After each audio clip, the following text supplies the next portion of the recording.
Alright, hello! Welcome to part 2 of Genesis chapter 27. See if I can move this without really crapping everything out here. Alright, cool. It's part 2. So I'll just kind of read and kind of interject some things. It's really kind of a very point blank story, you know. Let's read. Chapter 27 of Genesis. Out of the... said I was going to change. You know what? Give me a second. Okay, welcome me back. I got a different Bible. Christian Standard Bible today. I was out of the NIV. And I almost did that to you. I almost read out of the same Bible. I've been known to do that. You've known me to do that. That's okay. At least I'm reading. Are you? Oh! Sorry, didn't mean to go there. Actually, I did. Okay, so Genesis chapter 27. If I could find that in here, that would be awesome.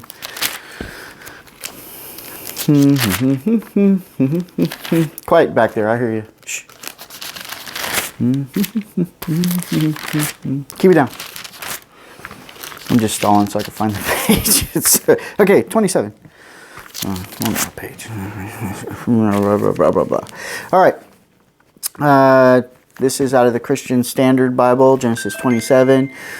Okay, when Isaac was old and his eyes were so weak that he could not see, so he's blind at this point, he called to his older son Esau and said to him, "My son." And he answered him, "Here I am." He said, "Look, I am old and do not know the day of my death. So now take your hunting gear, your quiver and bow, and go out to the field to hunt some game for me. Then make me a delicious meal that I love. Bring it to me to eat, so that I can bless you before I die." Okay. You know, back then blessings were a pretty big deal. It's, I think, almost like for us today, it'd be like what, a legal document. What do you call that? A will. It's like a will, right? He's giving him a blessing, in some ways I always look at it like a supernatural thing too, because God, is giving Jacob all these things, and so it's like Esau's transferring it to him, right? It was one by one, right? So it's one blessing for one kid. He's got two, right? Jacob and Esau and Jacob. And so he can only give one blessing. Well, of course, then that goes to the oldest son, right? So Esau's older by seconds or minutes, because remember, Jacob was holding on to Esau's heel. All right.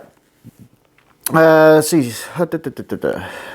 Now Rebekah was listening to what Isaac had said to his son Esau. So while Esau went to the field to hunt some game to bring in, Rebekah said to her son Jacob, the youngest, who, please keep in mind, has already taken his birthright, right? Which is saying that he was firstborn or whatever it was. And to Jacob, he was like, what does that matter? That's interesting. Let's think about that for a minute.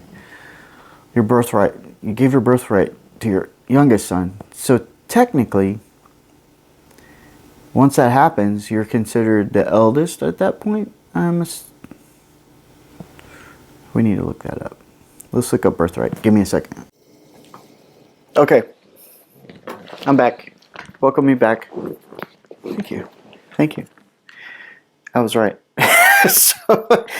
So the birthright is, if you're firstborn, then certain rights and privileges are given to you being the firstborn, right? So Jacob has already taken Esau's birthright from him with that stew, remember? He was so starving, what is a birthright to me? So maybe back in that time, mentally he was thinking, I don't care if I'm firstborn or not, we're twins. Does it really matter? That's a great question to ask you twins out there. As a twin, does it really matter if you're born first by seconds or minutes or however long it took you guys to come out? Do you still battle about that today? Leave the comments. Leave in the comments below for me. Hey, I'm a twin.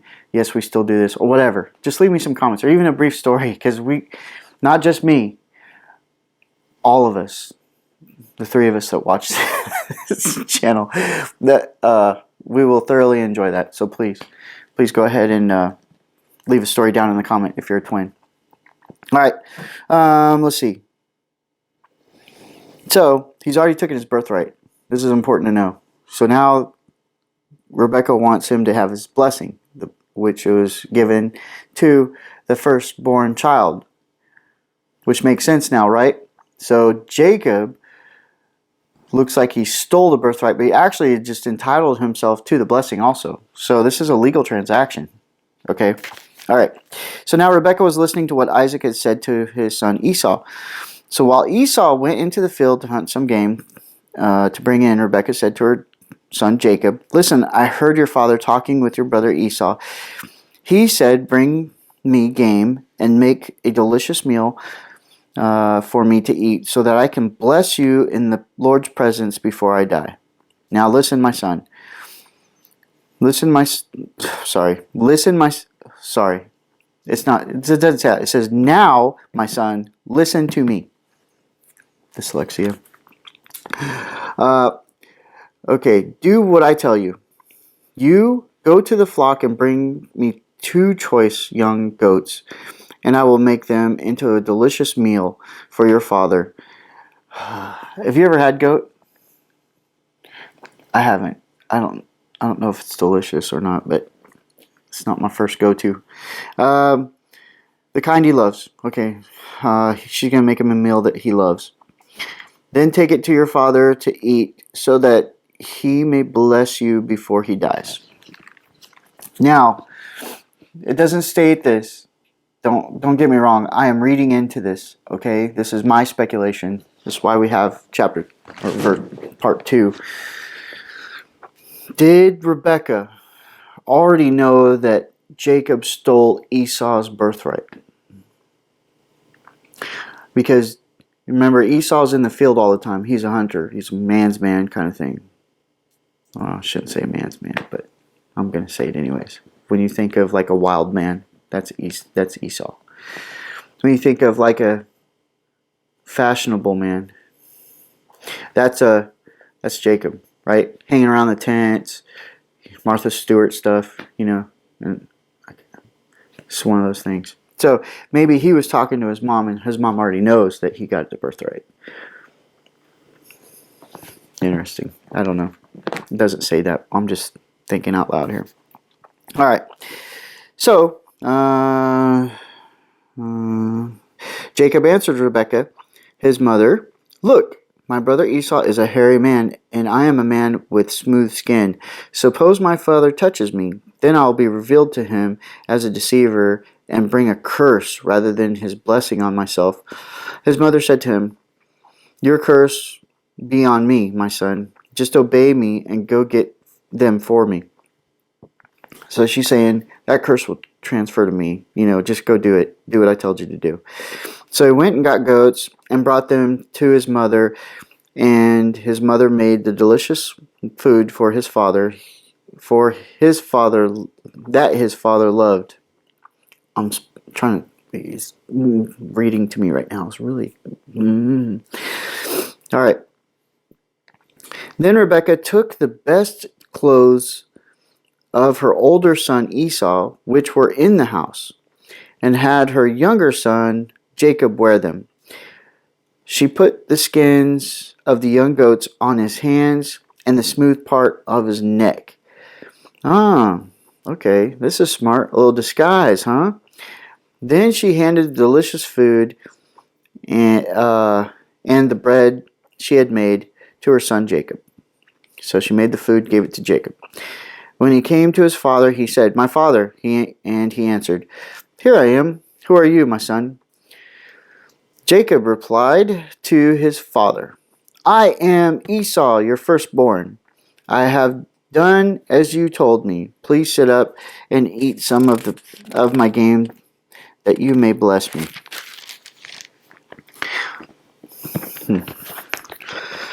But Isaac said to his son, "How did you ever find it so quickly, my son?"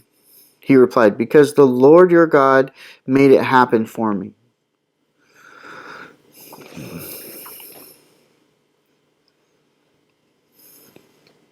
Makes you wonder, right? Like, just saying that, it screams out lie, right? Like, that's a lie. He didn't make it for him. But didn't he? I mean, the flock was right there. Interesting. Then Isaac said to Jacob, "Please come closer so that I can touch you, my son." See, the old man knows something. Jacob knows something. So, not Jacob, Isaac. And so Isaac knows something's up, and he says, "Come here, let me touch you." Right? "Are you really my son Esau or not?" So Jacob came closer to his father Isaac. When he had touched him, he said, "The voice is the voice of Jacob, but the hands are the hands of Esau." He did not recognize him because his hands were hairy like those of his brother Esau. So he blessed him. Again he asked, "Are you really my son Esau?" So he knew deep down it wasn't his son or his firstborn. It wasn't Esau, it was Jacob. He knew.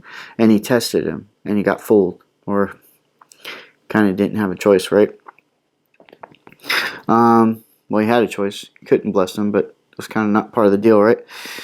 And he replied, "I am."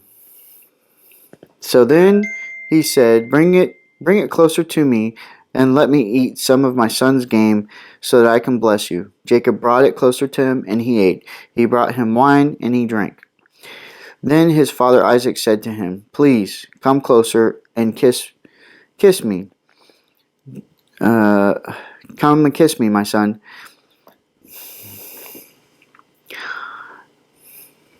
I mean, you do kiss your kids, kiss your son, stuff like that. I don't know how old they are here.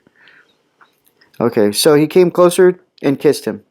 And when Isaac smelt his clothes, oh, the reason why, huh? That was a good reason, wasn't it? Hey, come here. Let me kiss you. And then you can smell them. That's a great idea. Good job, Isaac. Okay, so he smelled his clothes. He smelt his clothes, blessed him, and said, "Ah, the smell of my son is like the smell of a field that the Lord has blessed." Is that a good smell? I don't know. Okay, when I think of fields, right? I'm from Kansas originally, and I think of cow manure and, stuff that goes on the field and dirt. Dirt doesn't smell bad to me. And actually, I kind of like the smell of manure when it's laid out. It's something about it. It's like, my wife thinks it stink. It does, but I think it's an acquired smell. It's just like anything else. But who knows what he smelled like? He smelled like a field. All right. That the Lord has blessed. May God give it to you may God give to you from the dew of the sky and from the richness of the land an abundance of grain and new wine. May peoples serve you and nations bow in worship to you. Be master over your relatives. May your mother's sons bow in worship to you. Those who curse you will be cursed, and those who bless you will be blessed. As soon as Isaac had finished blessing Jacob, and Jacob had left the presence of his father Isaac, his brother Esau arrived from his hunting. He had also made some delicious food and brought it to his father. He said to his father, "Let my father get up and eat some of his son's game so that you may bless me." But his father Isaac said to him, "Who are you?" He answered, "I am Esau, your firstborn son." And Isaac began to tremble uncontrollably. "Who is it then," he said, "who hunted game and brought it to me? I ate it all before you came in, and I blessed him. Indeed, he will be blessed." Then Esau heard his father's words. He cried out with a loud and bitter cry and said to his father, "Bless me too, my father." So this is a huge deal back then, huge deal. But he replied, "Your brother came deceitfully and took your blessing." So then he knew, oh, those are the words of my son Esau. So that's the only thing we have in the Bible he smelt like him, he felt like him, right? So there was that one doubt in his mind. You sound like Jacob. Now Esau comes in and he's like, that is Esau. That was Jacob. So now he knows. He knows. He goes, oh, so your brother came in deceitfully and took your blessing. So he said, isn't he rightly named Jacob? For he has cheated me twice now. He took my birthright, and look, now he has taken my blessing. Then he asked, haven't you saved a blessing for me? But Isaac answered Esau, look, I have made him a master over you, have given him all of his relatives as his servants, and have sustained him with grain and new wine. What then can I give? What can I do for you, my son?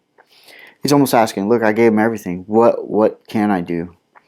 Esau said to his father, do you have only one blessing, my father? Bless me too, my father. And Esau wept loudly.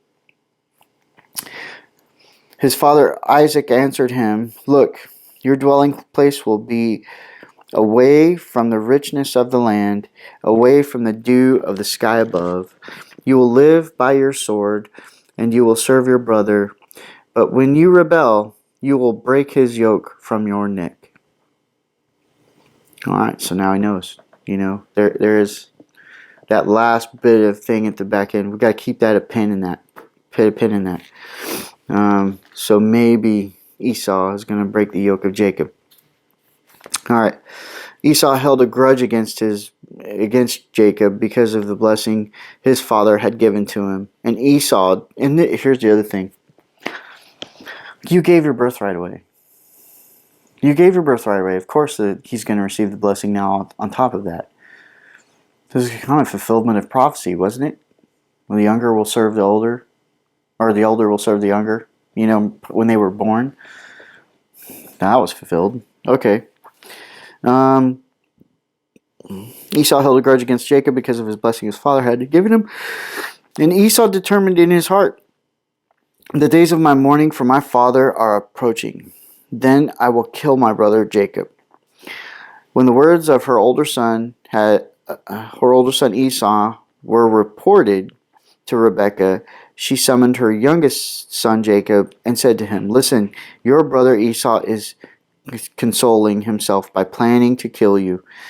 So now, my son, listen to me. Flee at once to my brother Laban in Haran. It's kind of funny, isn't it? Laban in Haran. Sounds like a car dealership thing, Hey, welcome to Laban from Haran. It's your brand new Geo Prism, right? Something. Who knows what? I mean, it just sounds funny to me. Sorry. All right. Let's see. Laban in Haran. Am I going to say that one more time? I might say that one more time. It's just so funny. Okay, I won't. And stay with him for a few days until your brother's anger subsides, until your brother's rage turns away from you and he forgets what you have done to him. Then I will send for you and bring you back from there. Why should I lose both of you in one day? So she's thinking it's only going to be a few days. Okay, so Rebekah said to Isaac, another pin. So put that pin up there, a few days. We're going to see if that's true or not. So Rebekah said to Isaac, I'm sick of my life because of these Hittite girls. So she's talking to Isaac, her husband, right? The old man that just gave away the birthright, or gave his blessing away. I am sick of my life because of these Hittite girls. If Jacob marries someone from around here, like these Hittite girls, Hittite girls, what good is my life? End of chapter. Oh, there's nothing like leaving you on a cliffhanger, is there? So it's kind of funny. So she's saying to Isaac, oh, these Hittite girls drive me crazy. If he marries one of them, so help me. Right? What good is my life? Interesting. It's pretty upsetting, isn't it? I don't know. So just letting you guys know, this was the fun part. This is fun. I hope you enjoyed it.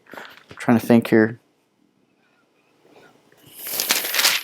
I think we're going to go on some adventures here coming up pretty soon. Going to learn about some more about Jacob and stuff, and Jacob and Esau.